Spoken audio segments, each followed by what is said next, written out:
ஜாதகங்கள்ல இருக்கக்கூடிய யோகங்களை பத்திலாம் நிறைய நம்ம பேசிட்டு இருக்கோம். அதுல பாத்தீங்கன்னா சில குறிப்பிட்ட யோகங்கள், சில அமைப்புகள் இருந்ததுன்னா அவங்க ஆரம்ப காலத்துல கொஞ்சம் கஷ்டப்படுற மாதிரி தெரிஞ்சாலும் லைஃப்ல ஒரு டைம் ரொம்ப எடுத்துக்கும். ஓகேங்களா? ஸோ அது உங்க ஜாதகத்தில் அமைப்பு இருக்கான்றதை நீங்க ஜஸ்ட் ரிசர்ச் பண்ணி பார்த்துக்கோங்க. உங்க ஜாதகத்தை நீங்க பார்க்கும்போது தெரியும். அதுக்கு உண்டான ஒரு டிப்ஸ் தான் இப்போ நான் சொல்லக்கூடியது.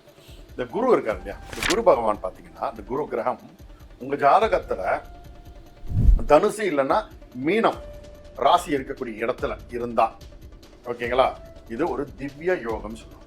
ஸோ குரு பகவான் உட்கார இடம் மிக மிக முக்கியம் ஒரு ஜாதகத்தில். சாய்ராம், வணக்கம். இன்றைய தினம் சிறப்பான தினமாகாமையே என் வாழ்த்துக்கள்.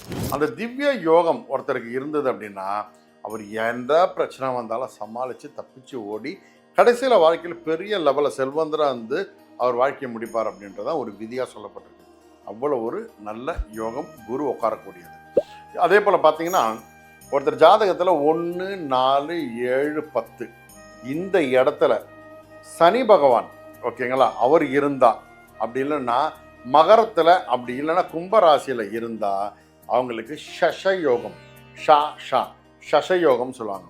இந்த சசயோகம் இருக்கிறவங்க சூப்பராக ஜெயிப்பாங்க வாழ்க்கையில். பல பிஸ்னஸில் ஜெயிச்சுக்கிட்டு ஓடக்கூடிய அந்த அம்சம் அவங்க ஜாதகத்தில் அமைஞ்சிருக்கும். உங்கள் ஜாதகத்தில் சசயோகம் இருக்கான்னு பாருங்கள். இருந்ததுன்னா நீங்கள் தைரியமாக பிஸ்னஸில் குதிச்சிருங்க, சக்ஸஸ் பண்ணிடலாம். எப்பேற்பட்ட பிஸ்னஸையும் ஹேண்டில் பண்ணக்கூடிய கெப்பாசிட்டி உங்களுக்கு வந்துடும். அதுதான் ஒரு முக்கியமான விஷயம். இது ஒரு வகையான ராஜயோகம் சொல்லுவாங்க. ஓகேங்களா? அதே போல் இந்த துலா ராசியில் சனி பகவான் உட்கார்ந்துருந்தாலும் இந்த யோகம் இருக்குன்னு அர்த்தம். ஓகேங்களா? இதுவும் உங்கள் ஜாதகத்தில் இருக்கான்னு செக் பண்ணி பாருங்க. இந்த யோகம் யார் ஜாதகத்தில் இருக்கோ அவங்க வாழ்க்கையில் 100% பணக்காரன் தான், கோடீஸ்வரன் தான். ஓகேங்களா? இப்போது அதே போல் பார்த்தீங்கன்னா இன்னொன்று ருச்சக் யோகம்னு ஒன்று இருக்குது. ருச்சக் யோகம், இந்த யோகம் பார்த்தீங்கன்னா இந்த செவ்வாய் பகவான் இருக்கார் இல்லையா, அவர் இந்த கேந்திரத்தில், அதாவது செவ்வாய் 1, 4, 7, 10 அந்த வீட்டில் இருந்தா, ஓகேங்களா, இல்லை அந்த உச்சமான அந்த மகர மேஷத்தில் அவர் உட்காந்துருந்தாலும் இந்த ருச்சக் யோகம் வந்துடும். இந்த ருச்சக் யோகம் இருக்கிறவங்க பார்த்தீங்கன்னா மோஸ்ட்லி பார்த்தீங்கன்னா இந்த கிரிக்கெட் பிளேயர்ஸ், இந்த மிலிட்ரியில் இருக்கிறவங்கெல்லாம் நிறைய பேருக்கு இந்த ருச்சக் யோகம் இருக்கும். அவங்கெல்லாம் செல்வந்தர்களாகவே இருப்பாங்க. என்ன ஆனாலும் அவர் மரணம் வரைக்கும் அவங்களுக்கு பணத்துக்கு பஞ்சம் வராது.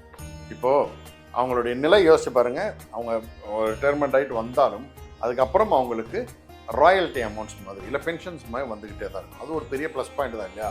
அதே போல் ஒரு வலிமையான ஜாதக அமைப்பு அப்படின்றதுக்கு இந்த ருச்சக் யோகமும் ஒரு பெரிய ப்ளஸ் பாயிண்ட்டாக அமையும். ஓகேங்களா?